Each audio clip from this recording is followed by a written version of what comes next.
नमस्कार, मैं अंजलि मिश्रा। स्वागत है आप सभी का द न्यूज में। आज का दिन काफी ज्यादा अहम है क्योंकि 18वीं लोकसभा का पहला संसद सत्र आज शुरू हो गया है। एक तरफ प्रधानमंत्री नरेंद्र मोदी ने आज जो है इस दौरान जो है मीडिया से इंटरेक्ट किया और यहां पर उन्होंने इमरजेंसी का जिक्र किया क्योंकि 25वीं वर्षगांठ है इमरजेंसी की और ऐसे में उन्होंने इमरजेंसी का जिक्र किया। तो वहीं दूसरी तरफ जब गृह मंत्री अमित शाह शपथ लेने पहुंचे तो उस दौरान राहुल गांधी ने कुछ ऐसा किया कि सभी की निगाहें राहुल गांधी पर टिक गए। क्या है माजरा? आखिर राहुल गांधी ने ऐसा क्या किया?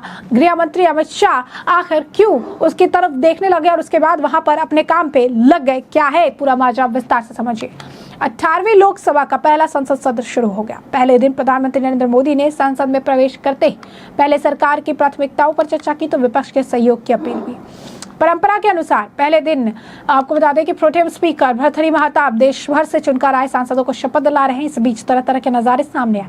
एक ऐसा ही दृश्य तब सामने आया जब गृह मंत्री अमित शाह शपथ लेने जा रहे थे और अमित शाह के डायस पर चढ़ते ही विपक्षी खेमे में बैठे कांग्रेस सांसद राहुल गांधी ने कुछ ऐसा किया कि सबकी नजरें उनकी तरफ उठ चली गई। इस बार का संसद सत्र कई मामलों में खास है। देश में पहली बार अपनी बनाई संसद में सांसदों का शपथ समारोह होता देख रही है। आजादी के बाद पहली बार समनिर्मित संसद में देश के लिए नीतियां तय होगी। वहीं बीते एक दशक के बाद पहला ऐसा मौका है जब विपक्षी खेमे में भी संख्या बल सत्ता पक्ष के आसपास हो गया। इस बार सत्ताधारी एनडीए ने 293 सांसद है तो विपक्षी इंडी गठबंधन में भी 234 सांसद है। मतलब इस बार सिर्फ 59 सांसदों का अंतर है। 2014 और 19 के लोकसभा चुनाव में एनडीए की विपक्ष पर बड़ी बढ़त हासिल थी। शाह की शपथ से पहले राहुल गांधी ने आखिर क्या किया? बहरहाल बात राहुल गांधी की है तो हुआ ये कि गृह मंत्री अमित शाह जब अपनी बारी आने पर शपथ लेने डायस पर पहुंचे तो विपक्ष की पहली कतार में बैठे राहुल गांधी ने संविधान की कॉपी उठाई और उसे लहराते हुए उन्हें दिखाने लगे। शाह जैसे ही राहुल के सामने हुए उन्होंने तुरंत संविधान की कॉपी हाथ से लेकर उसे लहराने लगे और सदन में लगा कैमरे में यह दृश्य कैद हो गया। शाह ने रक्षा मंत्री राजनाथ सिंह के बाद पद और गोपनीयता की शपथ ली। वो गुजरात के गांधीनगर से चुनकर आए। वही कांग्रेस के पूर्व अध्यक्ष राहुल गांधी ने इस बार केरल के वायनाड और उत्तर प्रदेश की रायबरेली सीट से जीत दर्ज की। हालांकि नियम के अनुसार उन्हें एक सीट छोड़नी पड़ी। राहुल अब रायबरेली से सांसद है। वहीं दूसरी तरफ अगर हम बात कर ले तो लोकसभा सत्र शुरू होने से पहले प्रधानमंत्री नरेंद्र मोदी जो है वो मीडिया से बात करते नजर आए थे और उन्होंने संसद भवन परिसर में आपातकाल की तारीख 25 जून पर बोलते हुए कांग्रेस पर निशाना साधा। जिसके बाद जो प्रधानमंत्री नरेंद्र मोदी ने कहा उससे इंडी गठबंधन बुरी तरह बौखला गया और इस पर बयानबाजी भी शुरू कर दी। कांग्रेस अध्यक्ष मल्लिकार्जुन खड़गे ने पीएम के विपक्ष पर तीखे हमले का जवाब देते हुए कहा कि प्रधानमंत्री की नैतिक हार के बाद भी अहंकार बना हुआ है। उन्होंने कहा प्रधानमंत्री को 50 साल पुराना आपातकाल तो याद है लेकिन अघोषित आपातकाल का पिछला दशक याद नहीं। विपक्ष के सत्र शुरू होने से पहले संसद परिसर में संविधान हाथ में लेकर एक मार्च भी निकाला गया। कांग्रेस अध्यक्ष खड़गे ने कहा पीएम मोदी ने आज हमेशा की तरह लंबा भाषण दिया। जाहिर है नैतिक और राजनीतिक हार के बाद भी अहंकार बरकरार है। देश को उम्मीद थी कि मोदी जी पेपर लीक और बंगाल के ट्रेन दुर्घटना जैसे महत्वपूर्ण मुद्दों पर बात कहेंगे लेकिन ऐसा नहीं हुआ। और इस दौरान वो कहते नजर आए कि इमरजेंसी तो उन्होंने जिक्र कर दिया लेकिन जिस तरीके की घोषित इमरजेंसी ऑलरेडी चल रही है उसके बारे में जिक्र नहीं किया। और क्या कुछ कह रहे थे मल्लिकार्जुन खड़गे, जरा सुनिए। संविधान की रक्षा कौन करेंगे? हम करेंगे, हम करेंगे। संविधान की रक्षा कौन करेंगे? हम करेंगे, हम करेंगे। तानाशाही नहीं चलेगी, नहीं चलेगी, नहीं चलेगी। संविधान की रक्षा हम करेंगे, हम करेंगे, हम करेंगे। देखिए, संविधान को बचाने के लिए हमने जो कोशिश की थी उसमें सारी जनता हमारे साथ थी लेकिन मोदी जी संविधान को तोड़ने की कोशिश किए।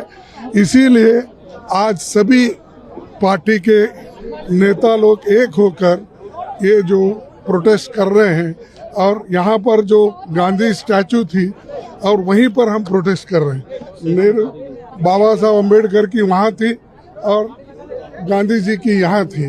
यानी हर नॉर्म्स को, डेमोक्रेटिक नॉर्म्स को तोड़ रहे हैं। इसीलिए आज हम ये दिखाना चाहते हैं भाई मोदी जी आप संविधान के तहत चलिए। देखो 100 बार यही बात बोलेंगे और इमरजेंसी के 50 साल हो रहे बोले तो तुम इमरजेंसी से without declaring emergency you are doing it. इसीलिए हर बार वही बात बोल के आप कितने दिन ऐसा ही अपनी हुकूमत करना चाहते हैं?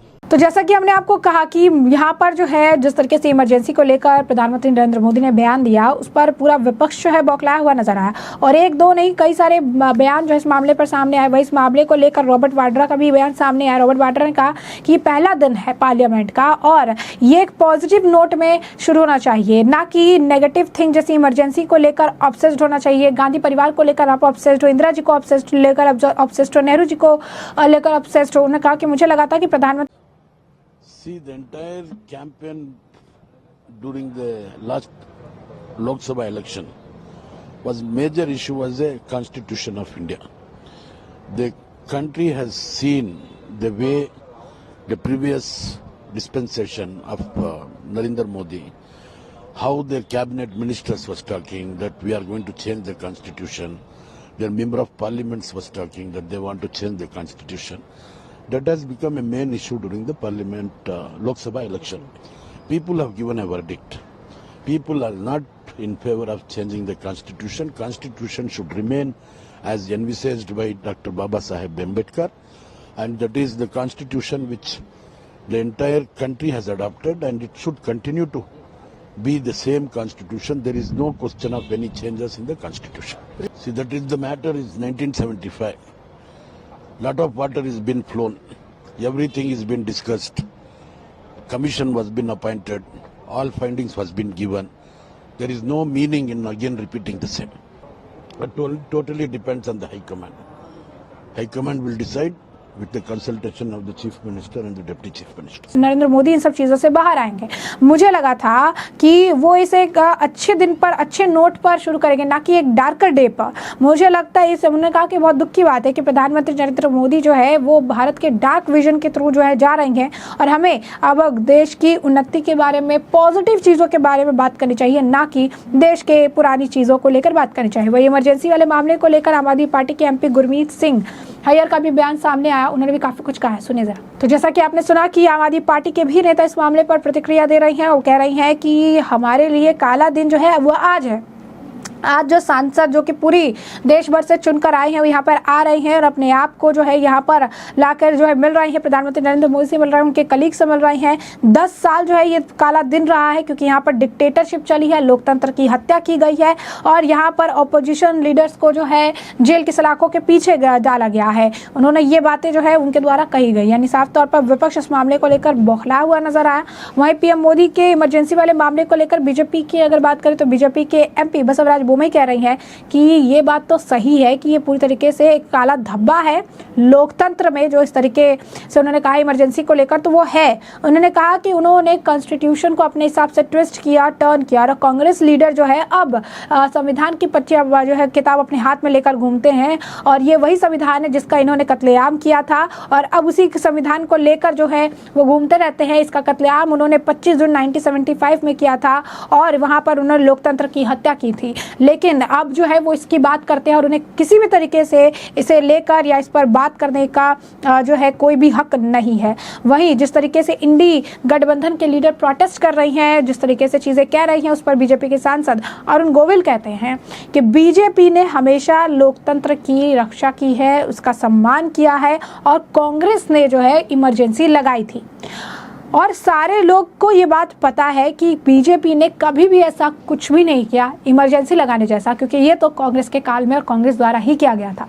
तो ऐसे में हमने आपको जो पूरा मामला है विस्तार से बताया कि पूरा मामला क्या है। इस मामले पर अब आपकी भी जो राय हो कमेंट सेक्शन में कमेंट करके जरूर साझा करिएगा। धन्यवाद।